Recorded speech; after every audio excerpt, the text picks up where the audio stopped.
오늘 하나님께서 우리에게 주신 말씀은 우리 마태복음 18장 말씀이거든요. 마태복음 18장 21절에서 35절까지의 말씀입니다. 마태복음 18장 21절에서 35절까지 전체 말씀인데 우리 30절까지만 우리 함께 교독하도록 하겠습니다.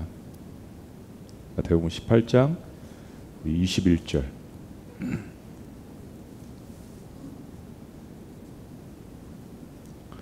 제가 먼저 봉독합니다. 그때 베드로가 나와 이르되 주여, 형제가 내게 죄를 범하면 몇 번이나 용서하여 주리이까? 7번까지 하오리이까? 예수께서 이르시되 내게 이르노니 7번뿐만 아니라 7번을 70번까지라도 할지니라. 그러므로 천국은 그 종들과 결산하려 하던 어떤 임금과 같으니 결산할 때에 10,000달란트 빚진 자를 하나를 데려오매 갚을 것이 없는지라 주인이 명하여 그 몸과 아내와 자식들과 모든 소유를 다 팔아 갚게 하라 하니, 그 종이 엎드려 절하며 이르되 내게 참으소서 다 갚으리이다 하거늘 그 종의 주인이 불쌍히 여겨 놓아 보내며 그 빚을 탕감하여 주었더니, 그 종이 나가서 자기에게 100데나리온 빚진 동료와 한 사람을 만나 붙들어 목을 잡고 이르되 빚을 갚으라 하니, 그 동료가 엎드려 간구하여 이르되 나에게 참아주소서 갚으리이다 하되 허락하지 아니하고 이에 가서 그가 빚을 갚도록 옥에 가두거늘. 아멘. 저희 미라클 오이교의 비전은 광야에서 시작됐습니다. 광야, 빈들에서 시작됐습니다. 광야는 황폐한 곳이죠. 아무것도 없는 것입니다. 먹을 것도 없고 또 누울 장소도 없고 입을 옷도 없는, 안식할 곳이 없는 황량한 곳을 우리는 광야라고 이야기를 합니다. 광야를 뜻하는 히브리어 단어가 미드바르인데 미드바르가 그런 곳입니다. 같이 모여서 가정 예배를, 미드바르 공동체를 시작하다가 저희 이제 개척한 지 2개월, 3개월, 공식적으로는 2개월 미드바르 광야교회에서 저희들이 이처럼 모여서 함께 예배를 드리고 있습니다. 미드바르라는 이 뜻이 참 우리에게 여러 가지 의미를 주지만 일단 미드바르는 광야거든요. 광야는 고난을 뜻합니다. 모든 사람들은 실은 고난을 통과하죠. 근데 고난이 사실 우리에게 힘든 것은 고난은 고통을 주기 때문입니다.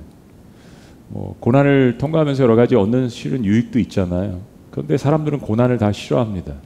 왜냐하면 고난 때문에 반드시 수반되어지는 고통 때문에 그렇습니다. 고난은 괜찮지만 고통은 사람들은 좋아하지 않거든요. 그런데 이 간절함 때문에 이제 우리가 하나님 앞에 부르짖게 되죠.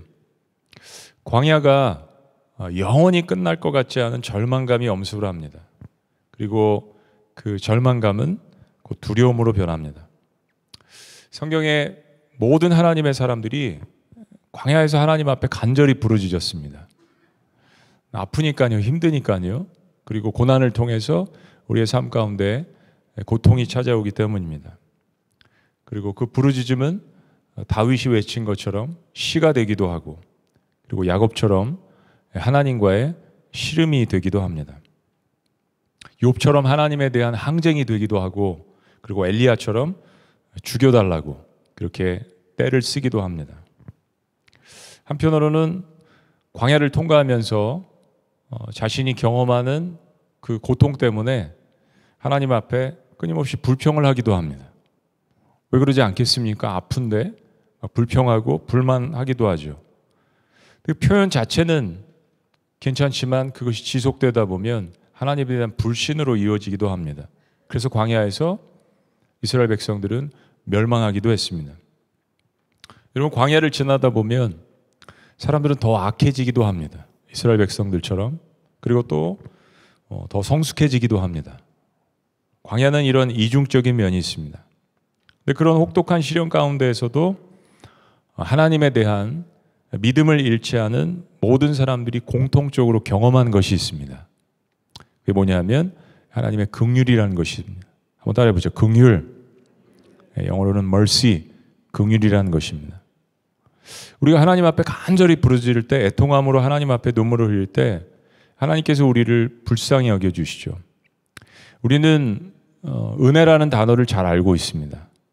근데 실은 우리가 먼저 기억해야 되는 것은 하나님의 은혜가 임하기 전에 우리가 그렇게 간절하게 하나님 앞에 눈물 콧물 쏟고 하나님 앞에 나아갈 때 하나님께서 우리를 불쌍히 여기시는 하나님의 긍휼하심이 있기 때문에 하나님께서 거저 주시는 그 은혜가 우리에게 임하게 되는 것입니다. 은혜라는 뜻을 영어로 간단하게 이야기한 표현이 있는데요. The unmerited favor입니다. 이게 뭐냐면 도저히 받을 자격이 없는 사람이 거저 받는 하나님의 선물이란 뜻입니다. 그런데 그런 하나님의 거저 받는 받을 자격이 없는 사람에게 주시는 은혜를 받기 위해서는 하나님께서 먼저 우리를 불쌍히 여겨주시는 것이 필요하다는 이야기입니다. 여러분, 이 과정이 쉬워 보이지 않습니다. 결코 쉬워 보이지 않습니다. 근데 은혜를 체험하고 나면 그토록 혹독했던 그러한 그 광야의 시간이 결코 낭비되었던 시간이 아님을 우리가 새삼 깨닫게 됩니다. 자, 그런데 우리가 이런 놀라운 하나님의 만지심을 경험하기 위해서 가장 필요한 한 가지가 있습니다. 그게 여러분 뭔지 궁금해 하실 겁니다. 은혜는요, 만신창이가 돼본 사람만이 깊이 경험한다라는 사실입니다. 다시 한번요. 은혜는 뭐라고요? 만신창이가 돼본 사람만이 깊이 경험할 수 있는 하나님이 주시는 선물입니다. 광야는 사람을 만신창이가 되게 만드는 속성이 있습니다. 불에 타서 없어지기도 하고요. 멸망하기도 하고요. 광야는 내가 더 이상 할 수 있는 일이 아무것도 없다는 나의 바닥을 경험하는 것입니다. 한번 따라해 보시죠. 나의 바닥. 여러분, 바닥을 경험해 보신 적이 있으십니까? 만신창이가 돼 보신 경험이 있으십니까? 광야를 통과하는 사람이 하나님의 진정한 그 은혜를 체험하는 모든 공통적인 경험은 이겁니다. 자기 자신이 영적인 파산 상태에 이르고 있음을 깨닫는 것입니다. 오늘 본문 말씀 전에 예수님께서 용서에 관한 말씀이죠. 형제 범죄에 관한 것, 그리고 그거를 다루는 이제 그 교회 절차 이런 것들에 대해서 말씀하셨습니다. 그런데 그런 말씀에 이어서 베드로가 질문을 합니다. 자, 21절 말씀 우리 다 같이 함께 읽겠습니다. 다 같이 21절. 그때 시작. 그때 베드로가 나와 이르되 주여, 형제가 내가 죄를 범하면 몇 번이나 용서하여 주리까? 7번까지 하오리이까? 베드로는 참 우리를 대변해서 질문을 잘하는 사람입니다. 뭐 마음 가운데 이렇게 생각했을 거예요. 용서에 관한 이야기를 하셨으니까 뭐 7이 완전 숫자인데 뭐 그래도 한 7번 정도 용서하면 베드로는 그 정도면 충분하다라고 생각하고 이런 질문을 한 겁니다. 근데 예수님의 답변은 우리의 상상을 초월하는 답변으로 돌아왔습니다. 자, 22절 시작. 예수께서 이르시되 내게 이르노니 7번뿐만 아니라 7번을 70번까지라도 할지니. 베드로가 본전도 못 찾았다라고 생각을 했을 것입니다. 질문 괜히 했다. 70번에 7번이 몇 번이죠? 컴퓨터에 물어보지 마시고 구구단 활용하셔야죠. 77이 49, 490번입니다. 예수님 용서 7번 정도 해주시면 되는 거 아니에요? 라고 이야기를 한 베드로에게 그냥 예수님께서 베드로가 7번 얘기했으니까 70을 더 곱해서 490번. 그걸 꼭 문자적으로 생각하실 필요는 없습니다. 무한대로 용서하라는 충격적인 예수님의 말씀이십니다. 그리고 실은 이 대화 가운데에서 어떻게 보면 여러분이 잘 인지하지 못하셨던 하나의 중요한 예화를 예수님께서 말씀하십니다. 천국을 비유로 이야기를 하시면서 천국은 마치 그 종들에 대해서 인생을 결산하는 것과 같다. 그리고 그 결산을 하는 주체가 왕입니다. 여러분 이해하셨겠지만 이 예수님께서 말씀하신 예화는 천국, 우리가 하는 하나님 나라고, 그리고 그 모든 것을 결산하는 분은 예수님 말씀하시는 아버지 하나님이시고, 그 종들은 우리의 일생을 이야기를 하는 거죠. 근데 이 회개를 할 때, 일생을 이 결산을 할 때 어떤 종이 있었는데 왕에게 무려 10,000달란트나 빚을 졌다라고 성경이 이야기합니다. 근데 이 종은 도저히 갚을 능력이 되지 않았습니다. 그래서 왕은 아내나 자식들이나 그리고 이 종이 가진 남겨져 있는 모든 소유를 다 팔아서라도, 한번 따라해 보시죠. 다 팔아서라도 이 빚을 갚으라고 했습니다. 근데 종이 왕에게 엎드립니다. 그리고 이야기합니다. 조금만 참아주십시오. 그러면 다 갚겠습니다라고 간청을 했습니다. 근데 왕이 이 모습을 보고 이 종을 불쌍히 여겼습니다.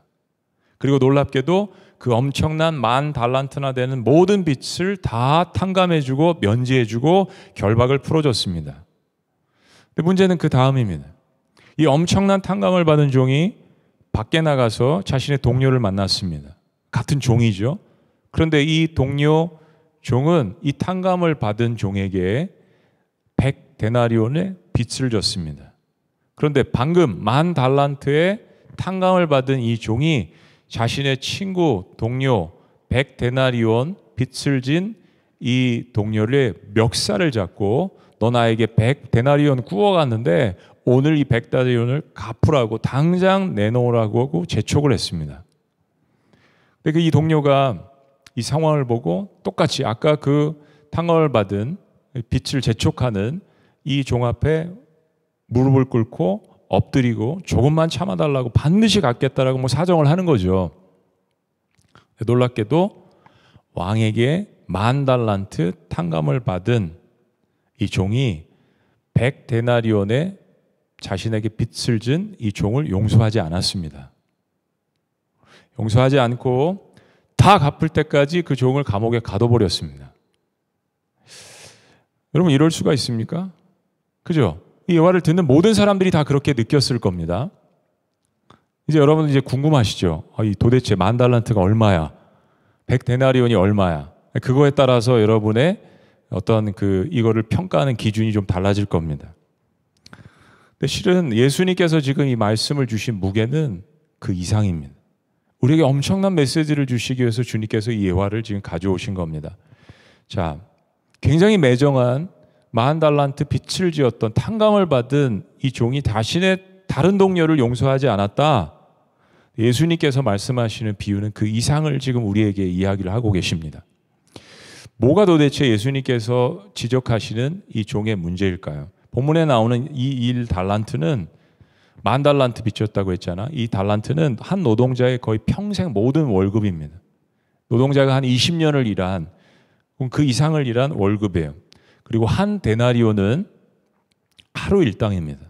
그리고 1달란트는 6,000데나리온입니다. 성경 사전은 이렇게 이야기를 합니다. 따라서 1달란트는 16년 동안 노동자가 하루도 빠지지 않고 일한 임금과 같고 1만 달란트는 노동자의 약 16만 년의 임금에 해당된다. 노동자의 하루 임금을 5만 원으로 계산하면 짜게 계산한 거죠. 그죠? 아주 짜게 5만 원으로 계산을 하루 일해서 5만 원. 이 돈이 지금 우리 돈으로 3조 원이나 되는 돈입니다. 그러니까 하루 노동해서 10만 원 번다면 6조 원 되는 돈입니다. 이걸 그냥 상상하기 위해서 우리가 계산을 한 거고 시대와 문화와 환율에 따라서 좀 다르죠. 그런데 상상할 수 없는 엄청난 값어치입니다. 당시에 이 팔레스타인 지역이 로마의 압제를 받았잖아요. 그러니까 사마리아 지역, 뭐 베레아 지역, 뭐 유다 지역, 여기 전체 갈릴리 지역 뭐 이런 거 다 포함해서 거둬들인 세금이 약 800달란트라고 이야기합니다. 그러면 첫 번째 종이 왕에게 빚진 1만 달란트는 팔레스타인 전체에서 1년 동안 거둬들인 세의 10배가 넘는 금액입니다. 이거를 이 말씀을 듣고 있는 제자들과 당시의 유대인들은 다 알고 있었던 거죠. 이거는 그야말로 그 자신의 아내와 자신의 전 재산을 다 팔아도 갚지 못할 수백 년, 수천 년, 수만 년을 일해도 혼자서는 갚을 수 없는 금액입니다. 이걸 예화를 들고 있는 모든 사람들은 다 알았다는 이야기죠. 근데 그것을 갚겠다던 그 종의 빚을 탕감해 주었습니다. 왜요? 왜요? 불쌍히 여겼으니까. 그만큼 부르짖었던 거죠. 그런데 3조 원의 빚을 탕감받은 종이 100데나리온, 아까 하루 일당 5만 원으로 계산하면 500만 원입니다. 자기에게 500만 원을 빚진 이 자신의 동료, 친구를 감옥에 가둬버렸습니다. 은혜를 베풀지 않은 거죠. 불쌍히 여기지 않은 겁니다. 10,000달란트, 지금의 3조 원의 돈은 당시나 지금이나 한 개인으로서 도저히 갚을 수 없는 천문학적인 숫자입니다. 아유, 뭐 한 개인이 뭐 10억이나 만져보기나 하겠어요. 그죠? 평생 일해도 뭐 20억? 100억도 아니고요. 1000억도 아니고 1조도 아니고 하루 5만 원 버는 거로 계산해서 3조 원입니다. 예수님은 지금 숫자를 이야기하신 게 아니라 달란트가 가장 큰 단위였기 때문에 10,000달란트. 사람들의 상상을 초월하는 도저히 불가능한 액수를 주님께서 말씀하신 겁니다. 그리고 그걸 탕감해 주셨다는 이야기입니다. 그런데도 종은 자신의 상태를 파악하지 못하고 조금만 참아 주십시오. 제가 갚겠습니다. 라고 이야기했습니다. 그러니까 언뜻 우리가 듣기에는 굉장히 성실한 사람인 것 같고 빚을 갚겠다라고 이야기했으니까 양심적으로 보이기까지 합니다. 시간을 좀 주시면 제가 갚겠습니다. 근데 그 액수가 자기가 갚기에 도저히 불가능한 것을 뭡니까? 인정하지 않는 겁니다. 문제가 뭘까요? 우리가 겸손과 교만이라는 단어를 많이 쓰는데 여기서 주님께서 말씀하시는 이 교만의 의미는 현재 자신의 능력 이상의 것을 이야기하고 행동할 때 나타나는 현상입니다. 여러분, 저는 골프를 치지 않지만 골프의 황제 그러면 누구죠? 타이거 우즈입니다. 타이거 우즈가 1년에 메이저 대회에서 몇 번씩 막 우승한다고 골프 치는 분들은 알잖아요. 타이거 우즈가 인터뷰를 하면서 저의 목표는 앞으로 골프 대회에서 1년에 한 번 우승하는 것입니다라면 누구도 비웃지 않습니다. 왜냐하면 타이거 우즈라면 충분히 가능한 일이기 때문에. 농구의 황제가 마이클 조단인데요. 마이클 조단이 제가 매 경기를 할 때마다 제가 20점 이상 득점하겠습니다라면 누구도 웃지 않습니다. 평균 득점이 매 경기당 30점이 넘으니까요. 사랑하는 여러분, 교만한 사람은 자신의 상태를 전혀 모르는 것입니다. 이 종은 교만하게도 자신이 완전히 파산한 상태고 도저히 갚을 능력이 없음에도 불구하고 내가 곧 모든 것을 갚겠나이다 라고 이야기했습니다. 이 말 대신에 이 종이 했어야 되는 이야기가 뭐냐면 차라리 나는 갚을 능력이 없는 완전히 파산한 상태입니다 라고 솔직하게 고백을 하고 용서를 구하고 은혜와 자비를 구하는 것이 훨씬 더 지혜로운 일입니다. 제리 브리치즈라는 목사님은 여기에 대해서 이렇게 이야기했습니다. 이 종은 행위 내지 공로에 의해서 사는 사람을 예시합니다. 그는 어리석게도 노력에 의해서 빚에서 벗어날 수 있다라고 생각을 했습니다. 그런데 그 주인은 아직 은혜만이 그 사람의 필요를 채우기에 충분하다는 것을 알고 있었고 이게 다행이죠. 그래서 값없이 그를 용서하고 빚을 다 탕감해 주었습니다. 문제는 그렇게 엄청난 은혜를 주인으로부터 체험했는데도 이 종은 자기 자신에게 꾼 빚이 있는 자신의 동료를 용서하지 않고 굉장히 무자비하게, 방금 전에 자기는 은혜를 받았는데 굉장히 무자비하게 자신의 친구를 학대하고 결국 감옥에 쳐넣기까지 했습니다. 자, 주변의 다른 동료들이 이 사실을 눈치를 채고 이 사정을 알고 왕에게 가서 이를 알렸습니다. 그리고 왕이 어떻게 반응합니까? 32절 말씀. 이에 주인이 그를 불러다가 말하되 악한 종아. 한번 따라해 보시죠. 악한 종아. 처음에 10,000달란트 빚진 이런 것에 대해서 이 왕이 악하라고 이야기한 적은 없습니다. 갚으라고 이야기했지. 그런데 지금은 악한 종이라고 이야기합니다.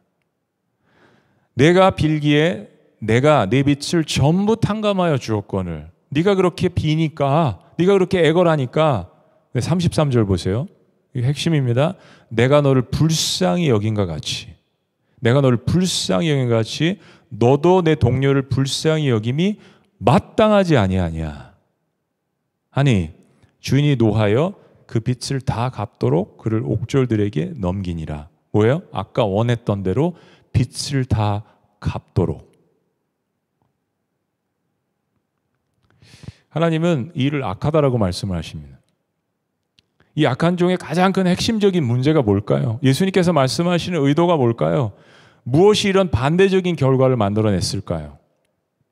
종은 자신의 빚을 자신이 갚을 수 있다라고 생각을 했습니다. 이게 문제였습니다. 도저히 갚을 수 없는 액수라는 것을 이 예화를 들고 있는 모든 팔레스타인 지역에 있는 사람들이 알았습니다. 예수님께서 이 땅에 오셔가지고 우리에게 이 예화를 들려주시면서 이 악한 종이 3조 원의 빚을 졌다. 근데 갚겠다고 한다. 그럼 우리가 다 웃을 거예요. 지금 그 예화입니다. 갚을 수 없는 금액이에요. 근데 갚을 수 있다라고 이야기했습니다. 사랑하는 여러분, 이것 때문에 지금 받은 은혜를 은혜로 생각 안 한 겁니다. 우리가 하나님의 은혜를 이해하고 체험할 때도 마찬가지입니다. 만약에 우리가 하나님 앞에 하나님 저는 제 스스로 도저히 제 앞에 쌓여있는 이 산과 같은 이 죄들을 감당할 수 없습니다. 어제도 죄를 지었고요. 지금도 죄를 짓고 있고 내일도 죄를 지을 겁니다. 하나님, 저는 감당할 수 없습니다. 저는 스스로 제 인생의 죄의 문제, 그리고 지금 당면한 모든 그런 문제들, 죄와는 연관이 없더라도 제 삶 가운데는 제가 해결할 수 없는 이 모든 산과 같은 문제들을 스스로 해결할 수 없습니다. 하나님, 저는 영적으로 완전히 하나님 앞에 파산 상태입니다. 라고 고백한다면 내게 임하는 하나님의 은혜가 되는 겁니다. 근데 내가 영원히 영적 파산 상태에 있는 것을 인정하지 않고 내가 무엇인가 행위로 구원을 받으려고 한다면 내 신앙은 전적인 하나님의 은혜를 인정하지 않게 됩니다. 여러분, 이건 사람들과의 관계 속에서도 실은 마찬가지입니다. 돈 꿀 때랑 받을 때랑 다르죠. 우리 인간이 그렇습니다. 그리고 아직도 나는 괜찮고 나를 선하다는 사람으로 생각을 합니다. 구원받기에 그래, 내가 괜찮았기 때문에 하나님께서 나를 선택하셨나 보다. 그리고 내가 하나님 앞에 완전한 파산이 아니라고 생각하기 때문에 이런 문제가 발생하는 겁니다. 나도 다른 사람에 대해서 나에게 빚진 것에 대해서 그 사람이 갚아야 된다라고 생각을 하는 결론에 이르게 되는 겁니다. 500만 원과 3조가 비교가 되지 않음에도 불구하고 3조 탕감을 받은 것을 은혜라고 생각하지 않은 것입니다. 사랑하는 여러분, 은혜 받은 사람은 내가 그 은혜를 체험했기 때문에, 불쌍히 여김을 받았기 때문에 다른 사람에 대해서도 긍휼히 여기게 돼 있습니다. 이건 틀림없는 영적인 원리입니다. 예수님은 이 예화를 마치면서 처음 베드로의 질문에 대해서 본전도 못 찾게 이렇게 답변을 하십니다. 자, 35절 다 같이 시작. 너희가 각각 마음으로부터 형제를 용서하지 아니하면 나의 하늘 아버지께서도 너희에게 이와 같이 하시리라. 무서우시죠? 이와 같이 하시리라. 눈에는 눈, 이에는 이. 그런데 이게 처음부터 임한 게 아니잖아요. 하나님 10,000달란트 빚진 이 종을 용서해 주셨습니다. 불쌍히 여겨주셨어요. 그런데 이 종은 은혜를 은혜로 받지 않았습니다. 결국 자기가 원한 대로 그것을 다 갚아야 되는 형벌에 처해져 있었고, 그리고 똑같은 방식으로 너도 이와 같이 하리라, 용서하지 않으면, 이 말씀을 받게 된 것입니다. 제가 교회를 개척하면 하고 싶었던 게 주일 예배 가운데에서 주기도문을 하는 겁니다. 우리가 대표 기도를 하지만 그 모든 기도들을 다 완벽하게 결론 낼 수 있는 주기도문. 근데 이 짧은 주기도문에 저희들이 강해를 들으셨지만 그 말씀이 들어있잖아요. 주님, 우리가 우리에게 죄진 자를 사해 준 것처럼 우리 죄를 용서하여 주옵소서. 마음이 아프지만 저희들이 진솔하게 고백해야 될 것은 우리 가운데 많은 크리스찬들이 이 비유에 나오는 이 종과 같은 어둠의 상태에 있다는 것입니다.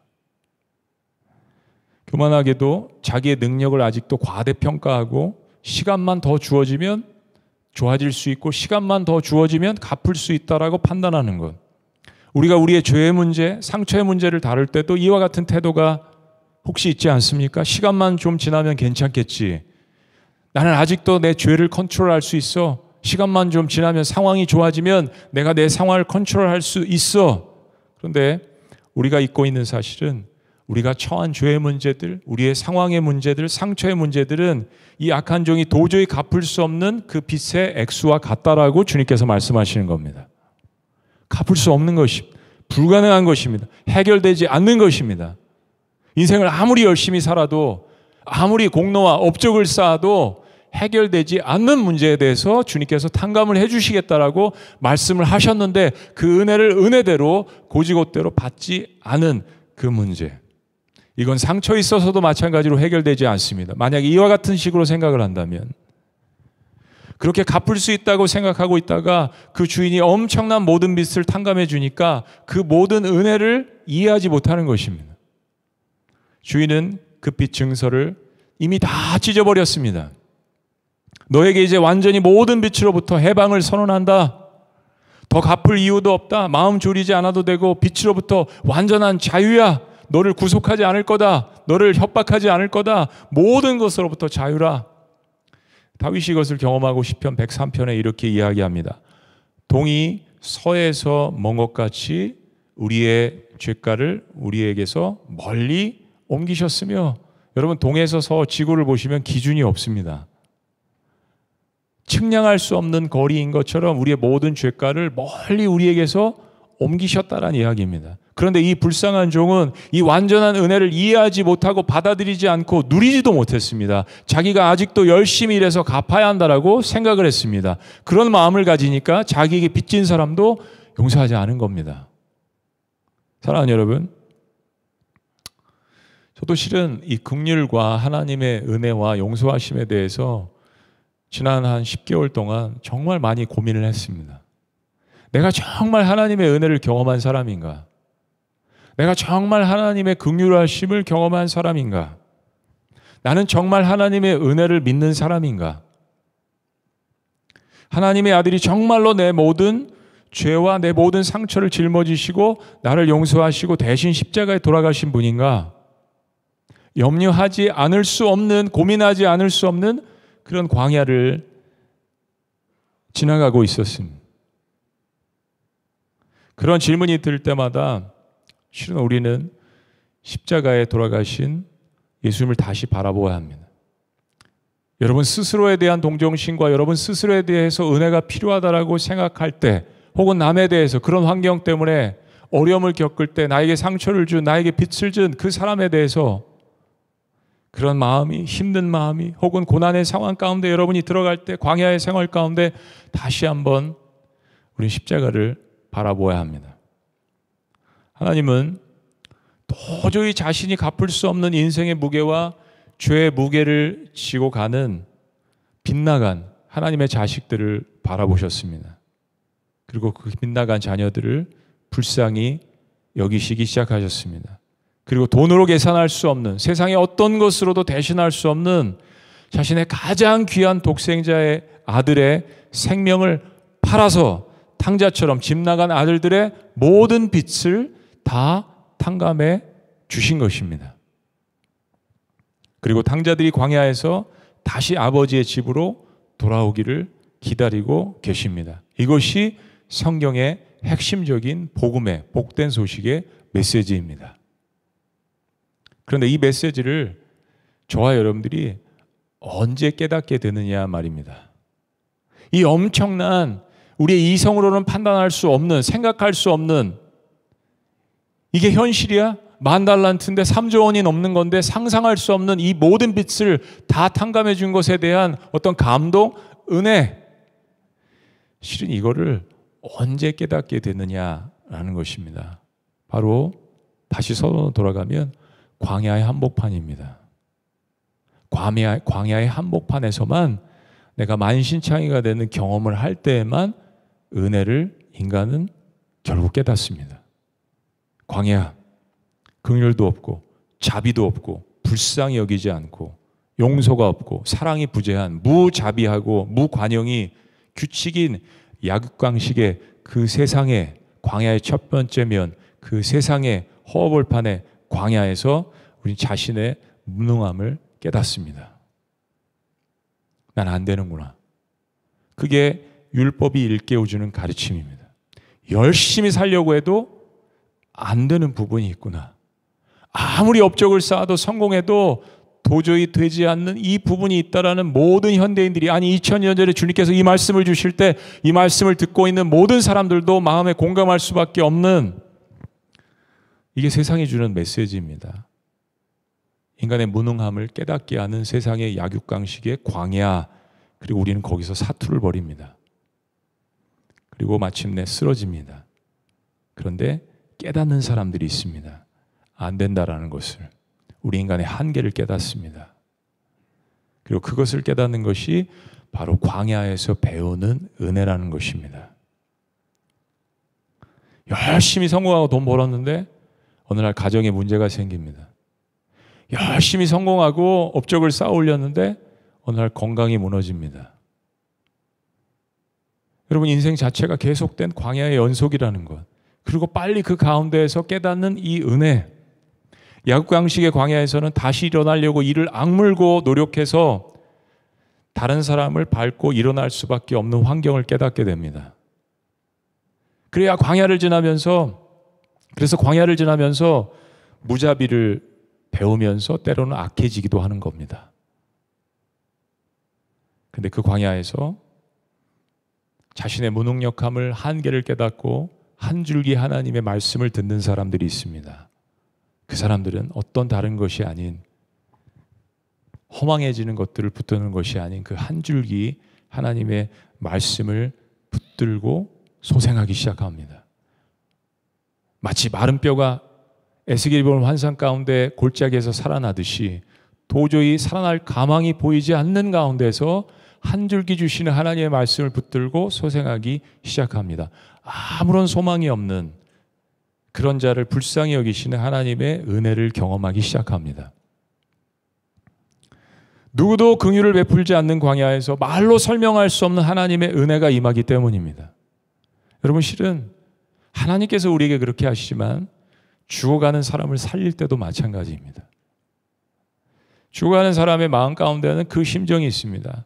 나는 정말 무능력하고 무능하고 아무것도 할 수 없는 존재라는 마음 가운데 누군가는 그 사람에게 긍휼의 은혜, 손길과 사랑의 눈물을 쏟아줄 때 그 사람 다시 살아나는 거죠. 풀 한 폭이 나지 않는 광야에서 다 죽어가는 사람에게 임하시는 그 하나님의 은혜를 통해서 살리시는 그 경험을 내가 했다면 다른 사람도 살릴 수 있는 그 능력을 그 사람의 인생 가운데 실은 주님께서 심어 놓으시는 겁니다. 말로 설명할 수 없는 하나님의 은혜. 그래서 우리가 광야에서 하나님의 긍휼하심을 체험하고 이렇게 질문합니다. 하나님, 왜 나 같은 존재에게 이런 사랑과 은혜를 주십니까? 왜 하나님 나 같은 존재죠? 이해할 수 없는 겁니다. 이의 은혜를 이해한다고 생각하는 순간 그것은 더 이상 은혜되지 않습니다. 그런데 왜 하나님 나 같은 존재에게, 이렇게 만신창이가 된 존재에게, 어떤 것도 할 수 없다라고 생각하는 나 같은 존재에게 왜 하나님 이때 이 하나님의 은혜가 나에게 임하죠? 로마서 말씀에 이것을 요약한 말씀이 있습니다. 모세에게 이르시되 내가 긍휼히 여길 자를 긍휼히 여기고 불쌍히 여길 자를 불쌍히 여기리라 하셨으니 그런즉 원하는 자로 말미암음도 아니요 다른 박질하는 자로 말미암음도 아니고, 원하는 자, 비전을 가지고 꿈과 열정을 가지고 하면 세상에 성공한다, 그렇게 가르치잖아요, 세상의 메시지는. 근데 성공하는 사람은 한 사람입니다. 학교에서도 1등하는 사람은 한 사람이에요. 그 대학교 들어가는 사람도 정해져 있습니다. 나머진 99%는 그럼 다 무능력하다라는 이야기입니까? 그런데 하나님의 뜻은 그렇게 이루어지지 않는다라고 이야기하는 거예요. 원하는 자로 말미암음도 아니고 다른 박질하는 자로 말미암음도 아니고 오직 긍휼히 여기시는 하나님으로 말미암음이라.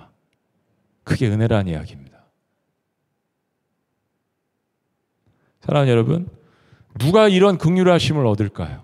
궁금하지 않으세요? 누가 이런 긍휼하심을, 소원을 원하는 자, 마음에 계획을 가지고 꿈을 꾸고 그 비전을 실천하고 열심히 하고 전략을 세우고 사람들을 사귀어서 관계를 좋게 하고, 그게 아니라고 말씀하십니다. 그 끝에 인생의 허무함을 하나님께서 인생의 광야 가운데 맛보게 하십니다. 그런데 이런 하나님의 긍휼과 은혜를 광야 가운데 맛보는 사람이 있다는 겁니다. 누굴까요? 하나님의 긍휼하심을 얻는, 그걸 맛본 사람들이 하는 공통적인 고백이 있습니다. 그게 뭡니까? 하나님 살려주세요. 제가 할 수 있는 일이 아니네요. 제 인생 제가 개척할 수 있는 일도 아니고 살아보니까 제 인생의 주인이 제가 아닙니다. 하나님의 도우심이 필요합니다라는 고백입니다. 여러분, 자존심 상하셨나요? 제가 이 설교를 10시에 했거든요. 그런데 자존심 상한 사람이 있었더라고요. 예배 끝난 다음에 오늘 처음 나오셨는데 그 자리에서 계속 기도하고 있었습니다. 자존심이 상해서. 그리고 집에 가서 계속 기도하겠다라고 이야기하셨어요. 오늘 처음 나온 청년입니다. 어머님이 그러셨어요. 목사님, 오늘 우리 가정의 모든 이야기를 다 아시고 하나님께서 이 말씀을 주신 것 같습니다. 너무 놀랍습니다. 그래서 제가 그랬어요. 어머님 또 그 형제님에게 신앙은요, 하나님과의 자존심 싸움입니다. 언제 하나님 앞에 무릎 꿇느냐, 그 자존심 싸움입니다. 다 알면서도 하나님 앞에 무릎 꿇지 않은 그 청년이 그랬어요. 네. 그렇다라고 어머님이 고백했습니다. 근데 오늘 하나님께서 이 말씀을 주셨어요. 그러면 이런 메시지가 왔을 때 광야에서 아직도 내 스스로 일어날 수 있다라고 생각하는 그 자존심 상하는, 근데 그걸 지키면 승리합니까? 그렇지 않다라는 것을 세상에서 광야의 한복판에서 이미 배웠는데 또 경험할 건데, 사랑하는 여러분, 하나님 앞에서 지는 것은 결코 지는 것이 아닙니다. 승리하는 비결입니다. 왜냐하면 그 광야를 만드신 분도, 그 광야의 끝을 다가가게 하시는 분도, 통과하게 하시는 분도, 같이 광야에서 손을 잡고 물을 통과하며 불을 통과하는 분도 하나님이시기 때문입니다. 사랑하는 여러분, 하나님은 깨진 그릇을 사용하십니다. 깨어진 그릇에 예수 그리스도의 보혈의 피가 스며들고 흐를 수 있기 때문입니다. 그래서 사도 바울은 하나님의 힘이 큰 영광, 그 보배를 질그릇에 담았다라고, 이걸 도저히 이해할 수 없다라고 이야기했습니다. 그렇습니다. 은혜는 이해하는 순간 은혜가 아닙니다. 사랑을, 부모님의 사랑을 이해하려고 하는 순간 은혜가 되지 않습니다. 도저히 이해할 수 없는 거, 어떻게 나 같은 자에게 이런 은혜를 주십니까? 어떻게 나 같은 자에게, 이 죄의 피가 흐르고 있는 나 같은 인간에게 하나님의 아들이신 거룩한 그 예수 그리스도의 그 보혈을 나에게 흐르게 하십니까? 그 고백하는 사람이 은혜가 흐르고 있는 사람입니다. 그리고 그것을 고백하는 사람은 그 은혜를 흘려 보내게 되어 있습니다. 사무엘하 9장에 보면, 오늘 사무엘하 9장의 이야기는요, 다음 주에 설교입니다. 그런데 준비해 놓고 오늘 10시 예배 때 하나님께서, 야, 오늘 자존심이 굉장히 상한 사람이 하나 있다. 다음 주에 설교지만 오늘 이 말씀을 마지막에 증거했으면 좋겠다. 제가 너무 놀랐습니다. 이게 날이면 날마다 들려지는 음성이 아니거든요. 근데 그 한 영혼을 위해서 다음 주에 설교를 오늘 다 하려 합니다. 오늘 이 자리에 또 그렇게 자존심 상하고 아직 하나님 앞에 무릎 꿇지 않은 한 사람이 있음을 하나님께서 말씀하신다면 오늘 미리 이 말씀이 여러분들에게 은혜로 다가갈 줄로 믿습니다. 사무엘하 9장에 보면 다윗이 이스라엘 왕으로 등극을 했습니다. 자신을 죽이려고 했던, 라이벌로 생각했던 사울 왕이 죽고 모든 것을 평정한 다윗이 자기가 정말 사랑하고 자기 자신을 사랑해 주었던 요나단을 기억했습니다. 요나단은 사울 왕의 아들입니다. 다음 왕위를 물려받을 사울이 사랑하는 아들이에요. 근데 요나단은 자신이 아니라 다윗이 왕이 되기를 원했습니다. 아버지 사울을 거역하고 다윗을 살려줬던 인물입니다. 근데 전쟁 가운데 사울 왕도 죽고 요나단도 죽었잖아요. 근데 다윗이 사무엘상에서 요나단 살아있을 때 요나단과 울며 불며 기도하며 서로를 측은히 여길 때 나중에 무슨 일이 생기면 언약을 했는데 서로의 가족을 돌봐주기로 했거든요. 다윗이 높은 권좌에 올라갔을 때 그걸 기억을 했습니다. 그리고 사울의 옛 종인 시바라는 사람을 불러서 요나단에게, 사울 왕의 가족들 가운데, 그리고 요나단에게 혹시 살아있는 자가 있느냐고 물었습니다. 그때 이 시바가 이 요나단의 아들이었던 무비보셋을 찾아옵니다. 무비보셋은 어릴 적 사고로 두 다리를 저는 장애인이었습니다. 그리고 외딴 곳에서 숨어서 살았습니다. 당시 왕위 계승에서 제거된 왕들은, 왕족들은 다 죽임을 당하잖아요. 이거 뭐 문화와 어떤 뭐 시대와 뭐 인류를 떠나서 다 똑같은 것 같아요. 왕권을 계속 유지하기 위해서는 전에 왕이었던 그 왕족의 씨를 말려버리는 겁니다. 그래서 무비보셋이 굉장히 두려워서 몸도 가눌 수가 없고 잘 걸을 수 없고 절뚝거리고 숨어서 살았습니다. 근데 다윗이 찾아낸 겁니다. 무비보셋이 얼마나 두려웠을까요? 그런데 찾아낸 그 무비보셋에게 다윗이 이렇게 이야기합니다. 사무엘하 9장 7절의 말씀이에요. 다윗이 그에게 이르되 무서워하지 말라.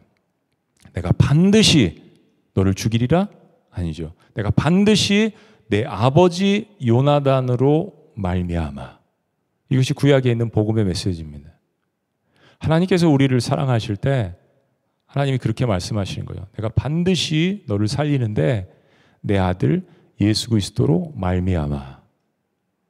내 아버지 요나단으로 말미암아 내게 은총을 베풀리라. 내가 내 할아버지 사울의 모든 밭을 다 내게 도로 주겠고 사울이 왕이었으니까 사울에게 속한 그 재산이 얼마나 됐겠어요? 그게 다윗에게 귀속이 됐을 거 아니에요. 근데 사울 왕에게 속했던 모든 재산, 모든 밭은 다 모비보셋에게 주고, 또 너는 항상 내 상에서 떡을 먹을지니라.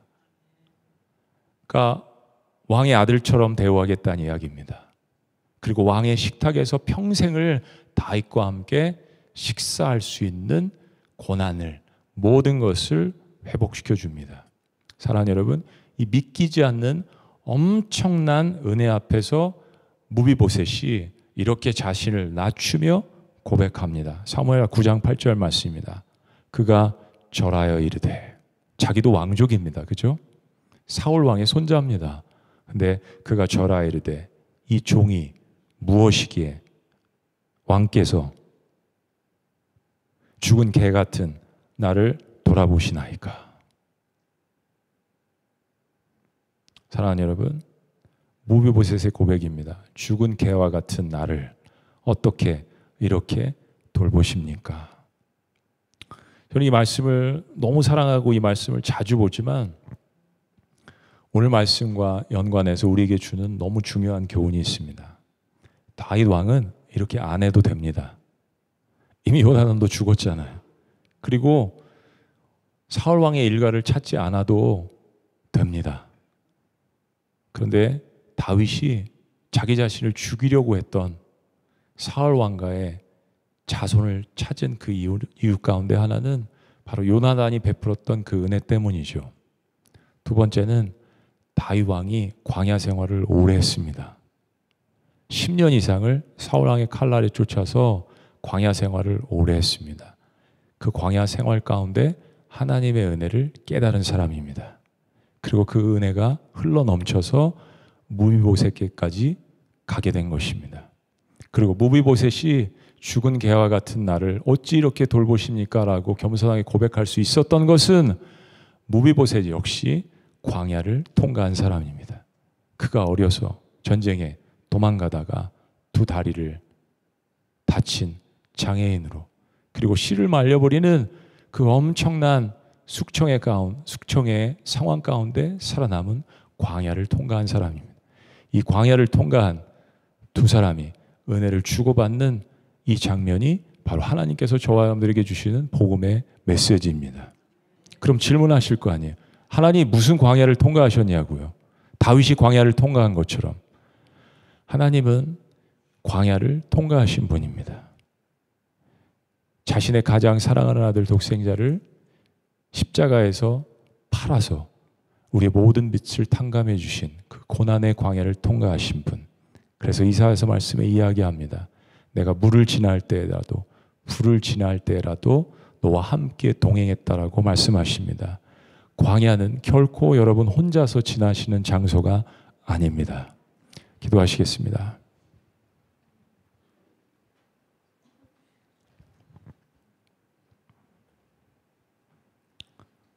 그렇습니다, 여러분. 무비보셋이 다윗 왕 앞에서 그런 겸손을 보일 수 있었던 이유, 그리고 다윗이 다 멸망한 사울 왕 가문에 무비보셋을 찾아서 은혜를 베풀 수 있었던 이유는 서로가 광야 생활 가운데에서 하나님의 은혜를 경험한 사람들이기 때문입니다. 살아계신 하나님 아버지, 우리가 인생의 광야에서 우리의 자존심이 무너지고 우리의 모든 것들이 무너질 때 하나님을 부를 수 있는 은혜를 허락하여 주시옵소서. 우리를 불쌍히 여기시고 긍휼히 여기시고 나만 홀로 살아남았다라고 항변하는 그 엘리야에게 다가가셔서 그 광야에서 함께 하셨던 그 하나님의 동행이 이미 과거와 현재까지 있었음을 고백하는 저희가 될 수 있도록 인도하여 주시옵소서. 이 미라클 오이 교회 공동체가 이런 긍휼과 은혜가 서로에게 넘치기를 축복합니다. 하나님, 교회가 교회다워서 하나님이 말씀하신 이 사랑과 은혜와 서로를 불쌍히 여김과 그걸 통해서 하나님께서 우리에게 주셨던 이 은혜가 서로에게 넘쳐나는 공동체가 될 수 있도록 역사하여 주시옵소서. 죄인들이 모여서 회개하는 교회가 될 수 있도록 인도하여 주시옵소서. 광야에서 신음하는 영혼들이 찾아와서 하나님의 은혜와 용서하심을 경험하는 교회가 될 수 있도록 역사하여 주시옵소서. 광야에서 배운 하나님의 은혜를 가슴에 품고 그 긍휼을 다른 사람에게 흘려보내는 사람, 그런 공동체, 하나님이 축복하시는 미라클 오이교회가 되기를 원합니다. 우리에게 긍휼을 베풀어 주신 놀라우신 이름 예수님의 이름으로 축복하고 기도합니다. 아멘. 할렐루야. 우리 자리에서 다 같이 일어나시겠습니다. 그런 마음으로 찬양 주님 앞에 드리셨으면 좋겠어요. 우리 한번 따라해 보십니다. 십자가 그 사랑. 우리 함께 찬양합니다. 십자가 그 사랑 멀리 떠나서 고백합니다. 무너진 나의 삶 속에 무너진 나의 삶 속에 잊혀진 주 은혜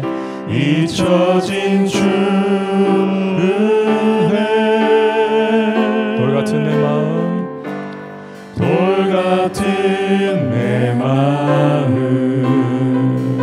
어루만지산 다시 일으켜 세우신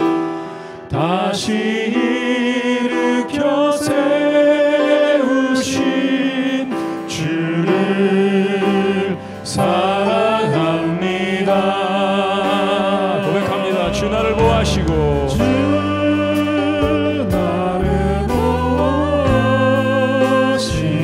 날 붙드시리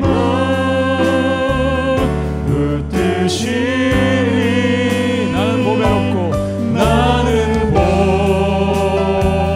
보배롭고 존귀한 주님의 자녀라 주 나를 보호하시고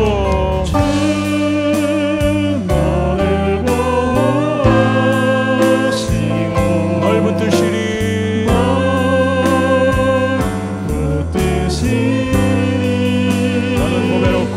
나는 보배롭고 존귀한 주의 자녀라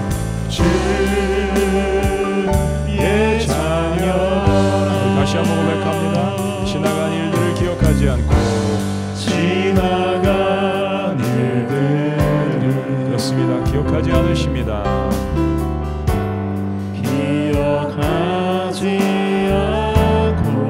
이전에 행한 모든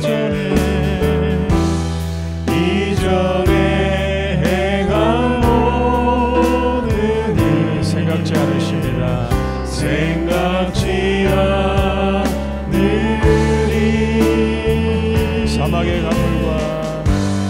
사막의 강물과 고백합니다. 길을 내시는 주 할렐루야. 길을 내시는 주 힘차게 고백합니다. 내 안에 새 일 행하신 내 안에 새 일 행하신 주만 바라봅니다. 주 나를 보호하시고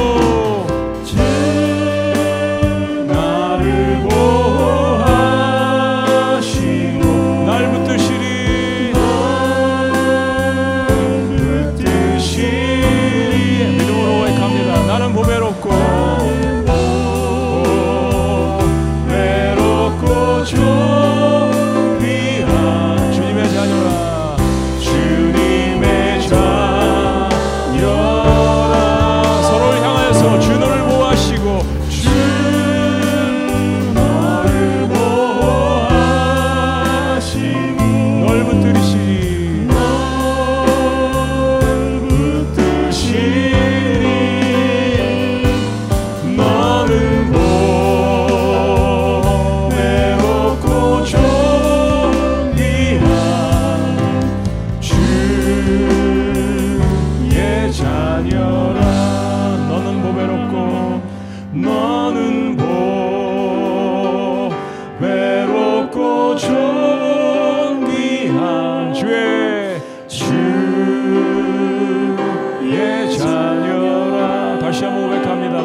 아버지의 그런 긍휼하심과 하나님의 은혜를 주시는 우리 하나님 앞에 감사와 영광의 박수를 올려드립니다.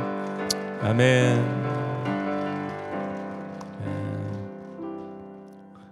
살아계신 하나님, 하나님 우리를 긍휼히 여겨주시는 그 하나님의 은혜를 너무나도 감사합니다.